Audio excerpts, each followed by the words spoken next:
갈라디아서 3장 1절부터 5절 여러분들을 위해서 읽어드리도록 하겠습니다. 하나님 말씀을 들으십시오. 어리석도다 갈라디아 사람들아, 예수 그리스도께서 십자가에 못 박히신 것이 너희 눈앞에 밝히 보이거늘 누가 너희를 꾀더냐. 내가 너희에게서 다만 이것을 알려 하노니 너희가 성령을 받은 것이 율법의 행위로냐 혹은 듣고 믿음으로냐. 너희가 이같이 어리석으냐. 성령으로 시작하였다가 이제는 육체로 마치겠느냐. 너희가 이같이 많은 괴로움을 헛되이 받았느냐. 과연 헛되냐. 너희에게 성령을 주시고 너희 가운데서 능력을 행하시는 이의 일이 율법의 행위에서냐 혹은 듣고 믿음에서냐. 아멘. 우리는 이제 복음이 우리에게 얼마나 가치 있는지를 주기적으로 듣고 깨달아야 될 필요가 있습니다. 그러니까 우리는 우리가 가지고 있는 것이 어떤 것인지 잘 모를 때 우리가 살아가는 삶에 그러니까 영향을 미칩니다. 영향을 받습니다. 예를 들면은 이제 이게 있어요. 반지의 제왕 아시죠? 반지의 제왕 얘기를 제가 많이 하는데 반지의 제왕에 보면은 빌보가 프로도에게 빌보는 하여튼 있어요. 둘 다 호빗 족속이에요. 프로도한테 이제 자신이 가지고 있던 갑옷을 줍니다. 갑옷을 주는데 미스릴 갑옷이에요. 미스릴이 뭐냐면은 그러니까 반지의 제왕 세계관 내에서만 존재하는 금속이에요. 여러분 마블 좋아하시는 분들은 아담한티움은 독특한 금속이잖아요. 굉장히 강한. 근데 이제 미스릴도 금속인데 굉장히 강하고 아주 가벼운, 뭐 금보다 엄청 가벼운, 쇠보다 엄청 가벼운 그런 뭐 강하고 그런 금속인데 그 미스릴로 만든 갑옷이에요. 근데 그게 어마어마하게 비쌉니다.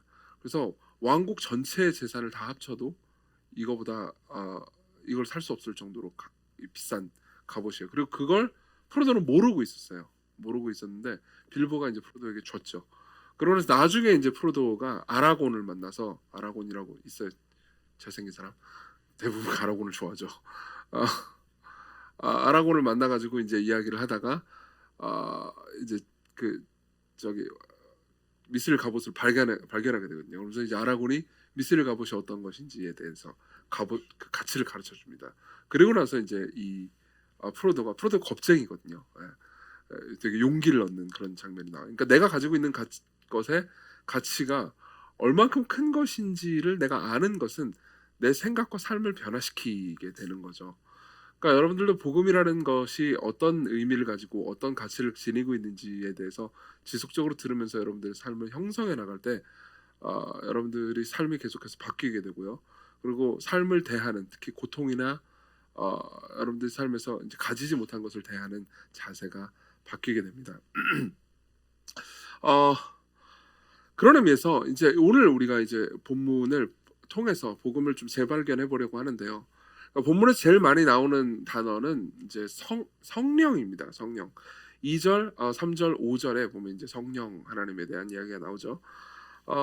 이제 이 사도 바울은 그 전까지 이제 갈라디아 사람들한테 우리의 구원이, 우리가 하나님께 의롭다고 여김받는 이 칭의가 우리의 행위가 아니고 우리의 오직 믿음만으로 받는다. 거기에 행위를 더 추가할 필요가 없다.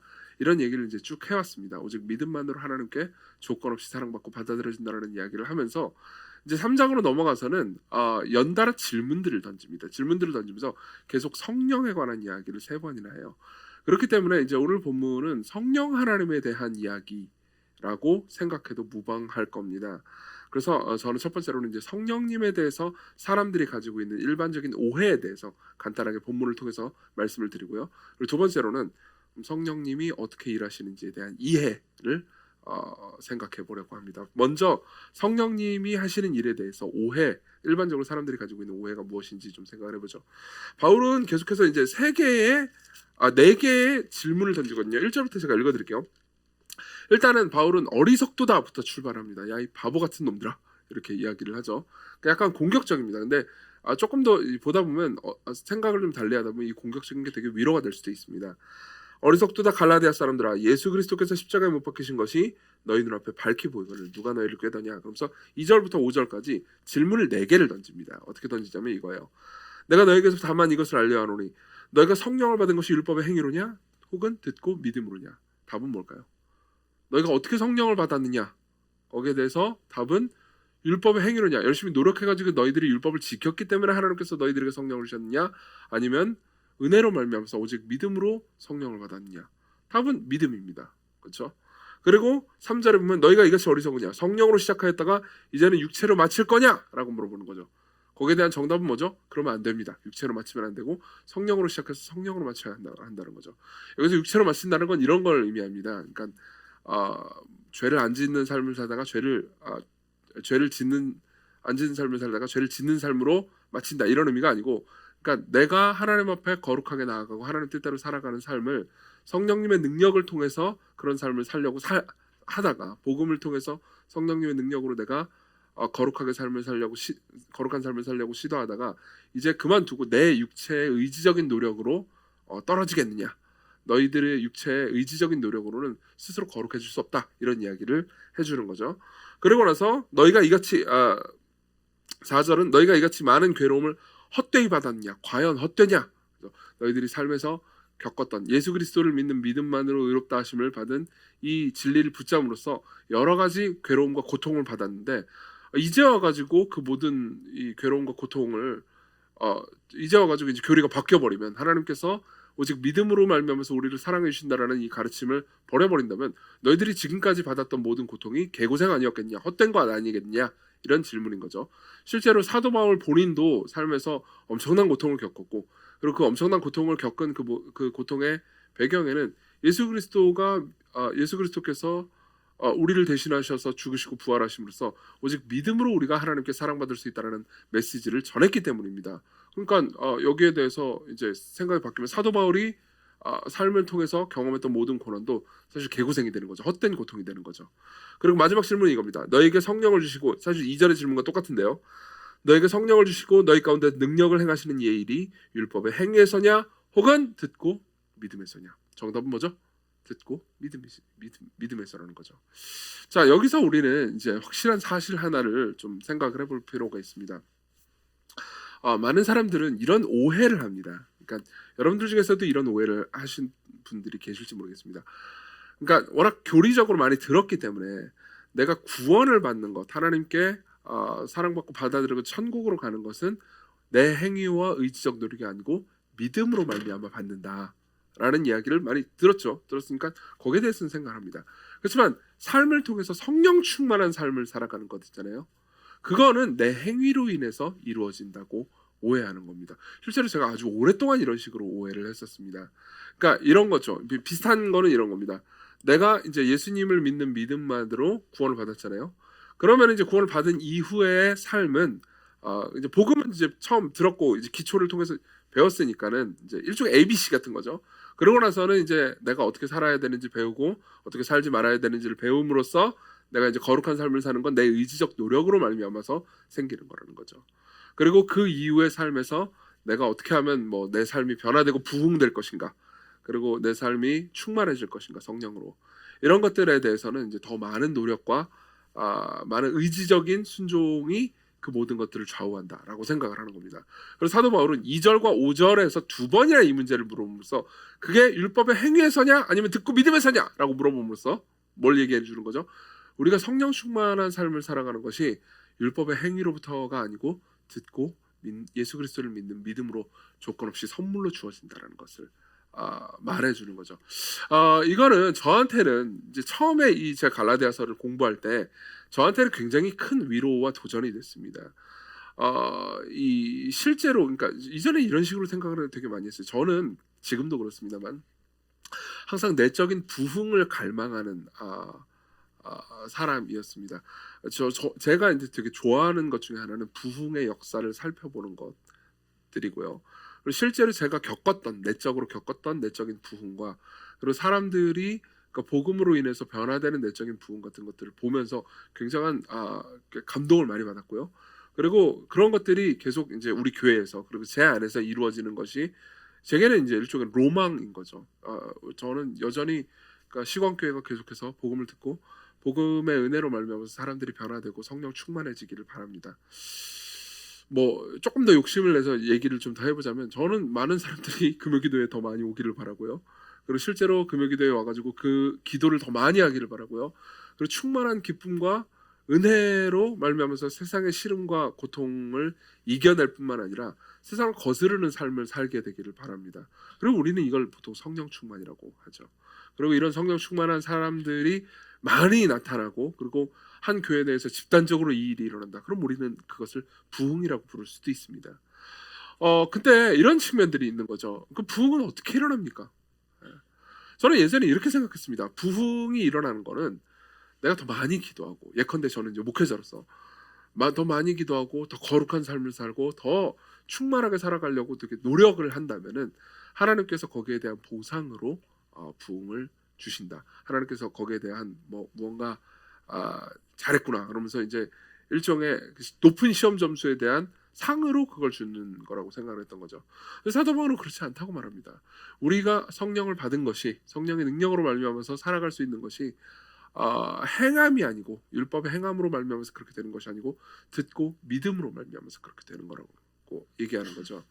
실제로 이 문제에 있어서 제일 좋은 책을 쓴 분이 있습니다. 그러니까 제가 이제 신학교를 다닐 때 저를 가르쳐줬던 이제 신학 선생님들 박영돈 교수님이라는 분이 쓴 책이에요. 책 제목도 굉장히 좋습니다. 성령 충만, 그리고 쉼표하고 성령 충만, 실패한 이들을 위한 은혜. 굉장히 위로가 되죠. 성령 충만, 실패한 이들을 위한 은혜. 책의 내용은 이제 여러 가지 글들을 모아놓은 것이긴 하지만은 이 책에서 가장 중요하고 그리고 탁월한 챕터가 이 챕터거든요. 거기 보면 이런 이야기가 있습니다. 제가 읽어드릴게요. 스펄전은 설교자들이 종종 영적 양식을 교인들의 손이 닿지 않는 높은 선반 위에 올려놓는다고 했는데, 요즘 유행하는 성령 충만에 관한 가르침이 꼭 그와 같은 오류를 범한다는 생각이 든다. 여러 가지 실천 불가능한 조건을 제시함으로써 성령의 충만을 받는 것을 거의 불가능하게 만들어버린다. 이러한 잘못된 이해가 이 은혜를 회복하는 길을 더욱 요원하게 만든다. 지금 한국교회는 성령 충만이 엄청난 경건의 노력과 수고를 통해서 성취할 수 있는 영적인 업적이 아니라 실패한 이들을 위한 은혜라는 가르침이 절실하게 필요하다. 이렇게 말하는 거죠. 그러니까 이거를 이렇게 이해하지는 마십시오. 그러니까 이거 성령 충만을 받으려면은 오히려 그러니까 불순종하는 삶을 지속해서 해야 되는 거구나. 이렇게 말하라는 거, 생각하라는 건 아닙니다. 실제로 부흥의 역사를 자세히 살펴보잖아요. 그러면 부흥의 역사를 보면은 이런 측면들이 있습니다. 그러니까 많은 사람들이 막 순종을 잘하고 하나님 뜻대로 살았기 때문에 부흥이 일어난 일은 없습니다. 대체로 부흥의 역사 직전에는 굉장히 시들어 있고 그리고 마음이 그러니까 이렇게 충만하기보다는 오히려 비어 있는 허망한 상태인 사람들이 이제 애를 써가면서, 그러니까 정말 말도 안 되는 게, 기도가 막 말로 나오지도 않는데 그래도 하나님께 나아가서 은혜를 구할 때 일어나는 경우가 많습니다. 사실상 모든 경우라고 봐도 무방합니다.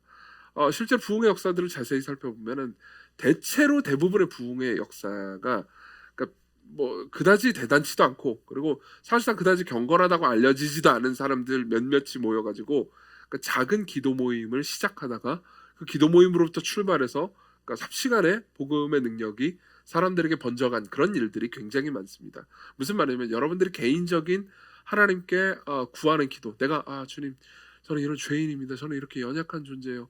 그렇지만 하나님 저에게 은혜를 주시고 제 마음을 새롭게 해주세요 라고 하는 그런 기도 있잖아요. 그런 기도들이 뭐라고 해야 될까요? 작고 가벼운 것이 아니라는 거죠. 사실상 저는 이렇게까지 말할 수도 있을 것 같습니다. 여러분들이 개인적으로 많은 사람들이 굉장히 경건한 방식으로 굉장히 위대한 언어를 써서 기도하는 거 말고요. 여러분들이 작은 마음으로 그냥 그러니까 은혜를 단순히 구하는 것 있잖아요. 그게 여러분들이 사용하시는 하나님의 능력이 얼마나 그것을 통해서 이루어질 수 있는지, 얼마나 큰 일인지 여러분들이 생각할 수 있습니다. 제가 목회를 하면서도 그러니까 이런 경험들을 꽤나 많이 했던 것 같습니다. 실제로 여러분들 중에서는 이런 분들이 있을 겁니다. 특히 금요기도회에 와가지고 이제 모임에 참석하시는 분이라면 내가 소속된 은혜, 내가 공동체, 내가 소속된 청년부, 무슨 소그룹 이런 공동체가 좀 하나님의 은혜로 말미암아서 충만해지고 부흥되기를 간절히 바라는 마음을 가지고 있는 분들이 계실 겁니다. 그렇다면 여러분들이 조장이든 뭐든 무슨 어떤 직분을 가지든 그렇지 않든 그건 아무런 상관없습니다. 그런 상황에서 여러분들이 그러니까 낮은 마음으로 하나님께 구하면서 기도하는 것 있잖아요. 그걸 하나님께서는 가볍게 보시거나 멸시하면서 보시지 않습니다. 근데 제가 목사라서 기도를 할 때, 그죠? 목사라서 시건교회를 위해서 계속해서 기도를 하겠죠, 그렇죠? 근데 목사인 제가 기도하는 거랑, 그러니까 뭐 시건교회에 들어온 지 얼마 안 됐는데 이 교회를 사랑하는 마음으로 여러분들이 기도하는 거랑 크게 차이가 없다고 보셔도 무방합니다. 사실상 어떤 의미에서 약하고 작은 것을 들어 쓰셔서 그분의 영광과 능력과 힘을 나타내시는 그분의 속성상 여러분들의 기도를 더 귀하게 여기실 수도 있습니다. 핵심은 이겁니다. 여러분들이 성령님에 대해서 생각을 할 때, 성령 충만이라는 것을 생각할 때 항상 여러분들이 마음 가운데 성령 충만은 힘을 쓰고 경건하고 무언가 쌓아 올린 사람에게 하나님께서 주시는 보상이 아니라는 겁니다. 여러분들이 연약하고 그리고 뭐 한 주 동안 엉망으로 살았습니까? 그거 자체로 일종의 자격이 됩니다. 여러분, 그리스도께서 여러분들을 받으시는 이유는 여러분들이 의인이기 때문이 아닙니다. 여러분들이 죄인이기 때문이죠. 여러분들이 강하기 때문이 아닙니다. 여러분들이 약하기 때문이죠. 여러분들이 승리하고 성공했기 때문이 아닙니다. 여러분들이 실패했기 때문이죠. 여러분들이 승리하고 늘 성공한 사람이라면 예수 그리스도께서 십자가에서 여러분들을 위해서 죽으실 필요가 뭐가 있었겠습니까? 그분은 이 땅에 오셔서 그냥 잘 살아라, 그냥 이렇게 살고 저렇게 살아라 라고 명령만 하셔도 충분했을 겁니다. 그렇지만 그분이 이 땅에 오셔서 그분이 죽음을 경험했어야 했다는 것은, 그분이 죽지 않으면 우리가 도무지 변할 수 없을 정도로 망가지고 타락하고 연약한 존재였다는 것을 말해줄 뿐이죠. 그렇죠? 여러분들이 연약한 존재입니까? 여러분들이 한 주 동안 지금까지 살면서 오늘도 죄를 저지르고 왔습니까? 여러분, 그게 자격이라는 것을 기억하십시오. 사실 우리가 아까 읽었던 1절에 보면요, 어리석도다 갈라디아 사람들아 라고 말을 합니다. 간단하게 얘기하면 야 이 바보들아 라고 이야기를 합니다. 야 이 바보들아. 이 이야기를 들으면서 여러분들은 이런 생각이 들 수 있습니다. 왜 이렇게 과격하냐, 사도 바울은 왜 이렇게 마음에 상처를 주는 언사를 하는 거냐, 이런 식으로 생각할 수 있습니다. 그렇지만요, 과격하고 단호한 어조가 때로는 굉장히 큰 위로가 된다라는 것을, 그런 예가 있다라는 것을 여러분들이 알고 계십니까? 분노하면서 그건 그렇게 생각하는 건 이단이야 라고 말하는 것이 늘 꼭 상처를 주는 것은 아닙니다. 예를 들면 위로를 주기도 해요. 예를 들면 이런 일이 있었습니다. 실제로 이제 어떤 분이 저하고 상담을 할 때였어요. 이분은 성적으로 실패한 사람이었습니다. 그래서 아직 결혼을 하지 않았는데 나는 이제 성적으로 실패했고 하나님 앞에 범죄했고 그렇기 때문에 하나님의 쓰임 받을 자격이 없다라고 생각을 하는 친구였어요. 그래서 이제 대화를 나눴습니다. 이 사람의 꿈은 선교사였고, 그리고 선교사로서 당연히 내가 성적으로 실패했으니까는 하나님께서 나를 용납하지 않으실 거라고 생각을 했어요. 그러면서 이제 이런 이야기를 하더라고요. 성적으로 실패한 사람은 이제 하나님께서 더 이상 쓰시지 않고, 그리고 내가 나중에 결혼을 하게 된다 하더라도 결혼 생활이 불행해진다고 들었다고. 그래서 나는 이제 실패해버렸다고, 이런 얘기를 했어요. 근데 그때 제가 이렇게 얘기했습니다. 그렇게 생각하는 건 이단입니다. 이 말은 과격합니까? 과격하죠. 그렇지만 그 사람에게는 굉장히 큰 위로가 되었습니다. 왜 그랬을까요? 진리가 어떤 잘못된 것을 분명히 잘못됐다라고 말해줄 때, 그리고 그 진리가 우리에게 조건 없는 사랑과 용서를 약속하는 복음일 때요, 그 진리가 선명하게 드러나면 선명하게 드러날수록 우리에게 힘과 용기가 됩니다. 그래서 바울은 말하는 거예요. 어리석도다, 어리석도다 라고 바울이 말할 때 바울은 단순히 갈라디아 사람들을 꾸짖고 괴롭히기 위해서 이렇게 말한 것이 아닙니다. 오히려 너희들이 성령 하나님을 알고 받고 누리는 것이 너희들의 노력과 율법의 행위에 의한 것이었다고 생각한다면 그건 이단이다. 그 말은 뭘 의미하죠? 그분은 은혜로운 분이다. 너희들이 그분을 은혜로운 분이라고 생각하지 않는다면 그건 이단이다. 그분은 은혜로운 분이다. 이건 과격하게 말하면 과격하게 말할수록 위로가 되는 진리입니다. 안 그렇습니까?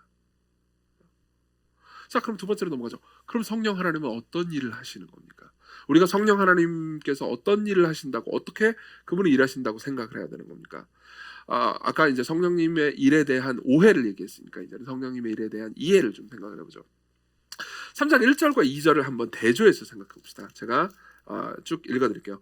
어리석도다 갈라디아 사람들아, 예수 그리스도께서 십자가에 못 박히신 것이 너희 눈앞에 밝히 보이거늘 누가 너희를 깨닫냐. 자, 보십시오. 여기서 오해하지 마셔야 되는 게 있습니다. 이 갈라디아 사람들이 십자가에 예수께서 못 박히신 것을 눈으로 본 경험이 있는 게 아닙니다. 여기 갈라디아는 저쪽 이제 그리스 터키 남부 그쪽 지역이고요. 그리고 예수님께서 십자가에 못 박히셨을 때는 예루살렘에 있었어요. 그리고 이 편지를 받는 누구도 예수께서 실제로 십자가에 못 박히신 걸 눈으로 본 사람은 없었습니다. 근데도 불구하고 사도 바울은 이렇게 얘기합니다. 그리스도께서 십자가에 못 박히신 것이 너희 눈에 밝히 보이거늘. 그렇죠? 이렇게 얘기합니다. 무슨 말입니까? 이겁니다. 이건 단순히 눈으로 십자가를 봤다라는 의미가 아닙니다. 하나님께서 사도 바울을 사용하셔서 사도 바울이 그들에게 복음을 전했을 때 그들의 마음 가운데 십자가가 저항할 수 없이 크게 느껴지고 보였습니다. 그렇죠? 내 죄가 저기 있다는 게 보였습니다. 내가 한평생 삶을 살면서 죄를 저질렀지만 그 모든 죄를 지시고 그분이 대신 죽으셨다는 것을 보게 되었습니다. 이건 단순히 눈으로 본 것 이상으로 본 겁니다. 실제로 예수 그리스도께서 십자가에 못 박혀 죽으신 것을 진짜 눈으로 본 사람들 있잖아요. 그 사람들 중에서도 그리스도를 욕하고 저주하고 버린 사람들이 있었습니다. 심지어 요즘 여러분들이 요한복음 묵상하시는 분들은 알겠지만 예수께서요 죽은 나사로를, 무덤에 있던 나사로를 나사로야 나오라 해가지고 살리시는 것을 눈으로 본 사람 중에서도, 그러니까 그 엄청난 기적을 바로 앞에서 눈으로 본 사람 중에서도 예수님을 믿지 않고 예수님을 고발하러 바리새인들에게 갔던 사람들도 있었습니다. 무슨 말이냐면 기적을 본다고 해가지고 우리가 신앙이 생기는 건 아니라는 거죠. 그렇죠? 근데 갈라디아 사람들에게 그러니까 기적보다 훨씬 더 위대한 무언가가 일어난 겁니다. 십자가가 그 눈에 보였습니다. 그리스도께서 나를 위해서 죽으셨다는 것이 이해되기 시작했습니다. 그리스도께서 단순히 세상을 위해서 죽으신 게 아니고 나 이정규를 위해서 죽으셨다고 이해하기 시작했습니다. 그분의 십자가에서의 사랑과 은혜가 그러니까 그냥 단순히 교리로 들렸습니다. 근데 이제 더 이상 교리로 들리지 않습니다. 이게 내 생명으로 느껴지기 시작합니다. 내 삶 전체로 느껴지기 시작합니다. 이게 위로가 됩니다. 내가 이것을 얻었기 때문에 다른 아무것도 필요하지 않다고 느끼게 됩니다. 그렇죠? 이게 십자가가 우리 눈앞에 밝히 보였다는 의미예요. 근데 2절로 넘어가죠. 2절은 뭐라고 말합니까? 밝히 보이거늘 누가 너희를 깨더냐? 내가 너에게 다만 이것을 알려오니 너희가 성령을 받은 것이 율법의 행위로냐? 혹은 듣고 믿음으로냐? 보세요. 자, 이거는 일종의 평행법입니다. 평행법이라는 건 뭐냐면은 1절과 2절이 그러니까 서로 다른 이야기를 하는 것처럼 보이지만 1절은 십자가를 밝히 보는 것, 2절은 성령을 받는 것, 이렇게 다른 이야기를 하는 것처럼 보이지만 그렇지 않다는 거죠. 성령님께서 뭘 하냐면 우리 안에서 우리의 영혼에 십자가를 밝히 보여주는 일을 한다는 거죠. 그렇죠? 자, 이게 성령님께서 하시는 일입니다. 성령 하나님은 무슨 일을 하십니까? 우리는 성령 하나님에 대해서 이렇게 이야기할 수 있습니다. 많은 사람들이 실제로 성령 하나님께서 어떤 일을 하시느냐라고 물을 때 보통 은사들을 생각합니다. 방언의 은사, 예언의 은사, 여러 가지 은사, 그리고 초자연적인 기적들, 이런 것들을 성령님께서 하신다고 생각하십니다. 맞습니다. 예, 성령 하나님께서는 우리에게 은사를 나누어 주십니다. 그렇지만 보십시오. 성령 하나님께서 진짜로 하고 싶으신 것은 그 일이 아닙니다. 그 모든 것들은 통로일 뿐이죠. 우리가 은사를 하나님보다 더 사랑한다면 은사조차 우상숭배가 될 수 있지 않겠습니까? 그렇죠? 그러면 성령 하나님께서 진짜로 하고 싶으신 일이 무엇입니까? 십자가에 못 박히신 예수 그리스도를 우리의 영혼에 보여주시는 겁니다. 그 모든 은사들을 성령 하나님께서 우리에게 나누어 주시는 이유는요, 성령 하나님이 예수님을 보여주시기 위해서입니다. 아까 제가 말씀드렸던 박영동 교수님의 책에 보면 그래서 성령 하나님을 이렇게 표현합니다. 수줍어 하시는 분이라고 표현해요. 수줍어 하시는 영. 이게 되게 이상한 표현이잖아요. 수줍어 하시다니. 무슨 말이냐면 이런 겁니다. 자기 자신을 드러내려고 하지 않아요. 예수님을 드러내려고 하신다는 거죠. 성령 하나님은 자기 자신을 감추시고 예수님을 높이려고 하십니다. 그래서 로이드 존스 목사님은 이런 이야기를 한 적이 있습니다. 어떤 누군가가 성령 충만하다면은 그 사람은 성령에 대해서 많이 말하기보다는 예수님에 대해서 많이 말할 겁니다. 왜요? 성령 하나님이 하시고 싶은 일이 예수님이 어떤 분이신지 계속해서 말씀하시고 싶어 하시는 거니까요. 그래서 실제로 예수께서도 이렇게 말씀하셨습니다. 요한복음 14장부터 16장은 예수님께서 이제 여러 가지 이야기를 하시는데 성령 하나님에 대한 이야기를 많이 하시거든요. 그 중에 이런 이야기를 하십니다. 14장 26절 보혜사 곧 아버지께서 내 이름으로 보내실 성령, 성령이 너희에게 모든 것을 가르치시고 내가 너희에게 말한 모든 것을 생각나게 하리라. 성령 하나님은 자신이 하고 싶은 말을 하시는 게 아니고요, 예수님이 제자들에게 하신 말씀을 생각나게 하십니다. 성령 하나님은 예수님이 하신 말씀을 드러냅니다. 성령 하나님은 예수님이 어떤 분이신지 가르쳐 주십니다. 자기 자신을 드러내시는 게 아니고요. 계속 또 읽어드릴게요. 16장 13절. 그러나 진리의 성령이 오시면 그가 너를 모든 진리 가운데로 인도하시리니 그가 스스로 말하지 않고 오직 들은 것을 말하시며, 그러니까 자신의 말을 하시는 것이 아니고 예수님의 말씀을 여러분들에게 하신다는 거죠. 장래일을 너에게 알리시리라. 그가 내 영광을 나타내리니 내 것을 가지고 너에게 알리시겠습니다. 그가 성령 하나님이요 내 영광, 예수님의 영광을 나타낸다고요. 그런 의미에서 성령 하나님께서는 이렇게 표현할 수 있습니다. 성령 하나님이 가장 하시고 싶어 하시는 일은 예수님을 나타내시는 일입니다. 그리고 우리가 어떻게 하면 성령 충만을 받을 수 있습니까? 혹은 어떻게 하면 성령이 충만하게 일하시는 것을 우리가 볼 수 있습니까? 라고 여러분들이 묻는다면요, 예수 그리스도께 집중하십시오. 여러분들이 예수님을 알아가려고 할수록 예수 그리스도께서 여러분들을 위해서 하신 일이 어떤 사랑인 것인지에 대해서 더 여러분들이 찾으려고 할수록요, 성령 하나님께서 제일 하시고 싶어 하시는 일이 바로 그 일이기 때문에 여러분들 가운데서 일하실 겁니다. 여러분들의 영혼에 그분이 십자가에 못 박혀 죽으신 것을 보여주실 겁니다. 이 지점에서 우리는 성령 하나님의 일에 대해서, 그러니까 극단적인 두 입장을 피해야 된다는 걸 알게 됩니다. 아주 극단적인 두 입장이에요. 하나는 뭐냐면은 지나치게 신비주의적인 입장입니다. 무슨 말이냐면 이런 거예요. 그러니까 우리가 할 수 있는 일은 그냥 기도하고 성경 읽고 말씀 보고 뭐 이런 것밖에 없어. 그냥 성령 하나님께서는 그분의 뜻대로 일하시는 거니까는 나는 뭐 그분을 조정할 수도 없고 뭐 그냥 그분이 원하는 대로 하는 거고 우리는 사실 기대할 수 없는 거야, 이렇게 생각을 하는 거죠. 이건 사실이 아닙니다. 여러분들이 물론 말씀과 기도와 뭐 여러 가지 은혜의 수단들에 집중하는 것은 참 좋은 일이지만 이 모든 것들을 통해서 예수 그리스도를 알아가려고 할 때, 예수님을 알아가려고 할 때 성령 하나님께서는 그것을 기뻐하시고 여러분들 가운데서 일하십니다. 또 다른 극단적인 입장은 성령님의 역사를 기계적으로 인식하는 겁니다. 예컨대 이런 거죠. 여러분들이 어떤 기도를 얼만큼 하고 뭐 금식을 하고 뭘 하면은 성령 하나님께서는 일하실 수밖에 없다, 우리 가운데 충만함을 주실 수밖에 없다라는 식으로 성령 하나님을 생각하는 겁니다. 그렇죠? 이거는 뭐죠? 일종의 자판기처럼 성령 하나님을 생각하는 거죠. 돈을 알맞게 투입하면은 나오는 겁니다. 성령 한 큰술이. 둘 다 잘못된 입장입니다. 그리고 둘 다의 잘못된 입장에는 동일한 어떤 오해가 있습니다. 이거예요. 이게 되게 중요한 부분인데요. 기계적인 입장은요, 우리가 많은 노력을 쌓아야 성령께서 일하신다고 생각합니다. 신비적인 입장은요, 그분은 그분의 뜻대로 일하시는데, 그러니까 사실 우리가 기대할 수도 없다고 말합니다. 둘 다 공통점은요, 성령 하나님이 우리 안에서 일하시고 우리를 돌보아 주실 거라는 거에 대한 믿음이 없는 겁니다.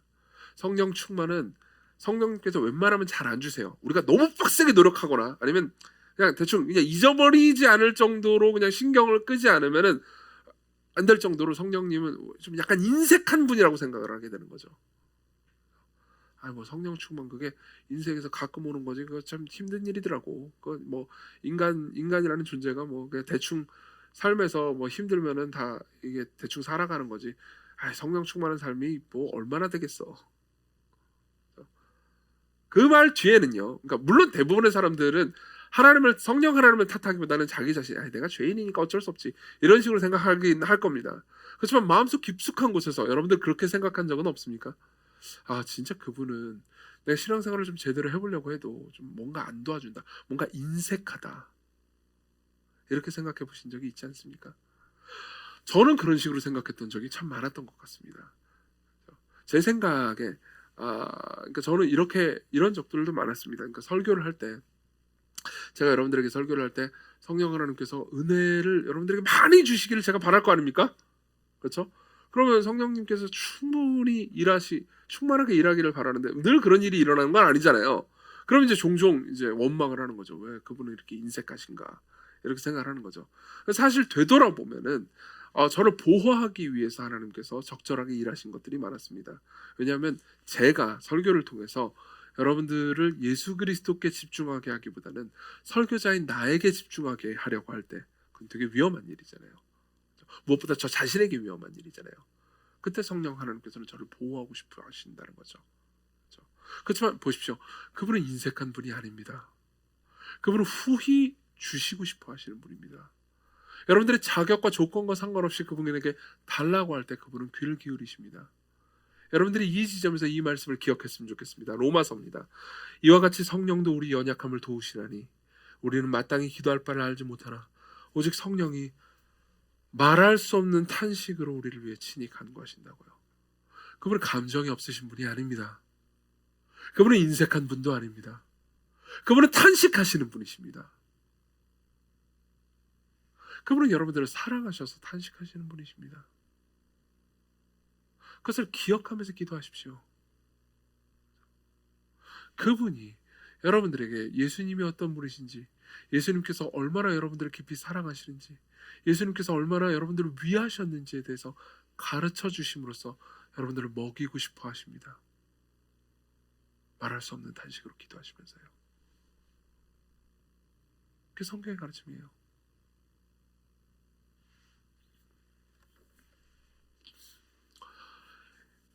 이 성령 하나님께서 우리 안에 일하실 때 우리는 변화되기 시작합니다. 단순히 통제되는 게 아니고요. 여러분들이 쉽게 분노하는 성향이라고 합시다. 그러면 이게 그냥 자제력 부족처럼 느껴질 수도 있습니다. 맞죠? 그러면 여러분들이 이렇게 생각합니다. 아, 분노하면 안 돼. 분노하면 안 돼. 그러면서 의지력으로만 이 문제를 해결하려고 할 수 있습니다. 그렇지만 그렇게 된다면 여러분들이 이 문제를 쉽게 해결할 수 없을 겁니다. 그렇지만 보십시오.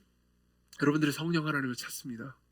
그리고 성령 하나님을 통해서 예수님이 어떤 분이신지 보여달라고, 그분이 십자가에 못 박히신 것이 얼마나 큰 의미인지 보여달라고 여러분들이 구하기 시작합니다. 그리고 복음을 듣습니다. 그럼 어떻게 됩니까? 그분은, 성령 하나님은요, 예수님을 여러분들에게 보여주십니다. 온 우주에서 가장 위대한 분이 사실상 사기꾼과 같은 나를 너무나 아름답고 완전한 존재로 바라봐주고 계세요. 그것을 내가 누립니다. 그때 나는 서서히 분노가 죽어가기 시작합니다. 내가 잃어버린 것에 대해서 아쉬워하지 않기 시작합니다. 혹은 여러분들이 무언가를 잃어버렸습니다. 여러분들이 뭐 건강을 잠시 잃어버렸다든가, 재산을 잠시 뭐 어느 정도 잃어버렸다든가, 무슨 지갑을 잃어버렸다든가, 잃어버립니다. 그러면 여러분 중에 어떤 분들은 그걸 잃어버린 것 때문에 마음을 쓰고 막 하루를 망쳐버리고 되게 힘들어하시는 분들도 있을 수 있습니다. 그럼 어떻게 되죠? 아, 자꾸 이런 식으로 생각하면 안 돼. 긍정적인 생각을 가져야 돼. 긍정적인 생각. 그것만으로 정말 위로가 되던가요? 아니요, 그렇지 않습니다. 그렇지만 성령 하나님께서 여러분들 가운데서 십자가에 못 박히신 분을 보여주신다고 합시다. 그럼 어떻게 되죠? 여러분들은 하나님께서 여러분들을 사시기 위해서, 여러분들을 자기의 것으로 만드시기 위해서 가장 값비싼 가격을 치르는 것을, 하나님의 영원한 아들을 십자가에 못 박혀 죽게 하심으로써 여러분들을 사셨다는 것을 보게 됩니다. 그분이 죽으심으로 여러분들도 함께 죽었습니다. 그분이 부활하심으로 우리가 함께 부활했습니다. 그분이 받을 모든 상속을 우리가 받게 될 겁니다. 그럼 내가 오늘 얼마 안 되는 돈을 잃은 것, 얼마 안 되는 재산을 잃은 것을 그렇게까지 아까워하지 않게 될 겁니다. 성령 하나님께서는 이 모든 것을요, 여러분들에게 생생하게 보여주실 수 있습니다. 십자가를 여러분들에게 보여주실 수 있습니다.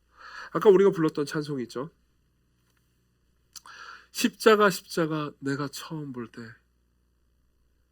나의 마음에 큰 고통 사라져. 오늘 믿고서 내 눈 밝았네. 참 내 기쁨 영원하도다. 여러분, 이 말이 여러분들에게 어떻게 들리십니까? 이 기쁨이 사모되지 않습니까? 우리 같이 기도합시다.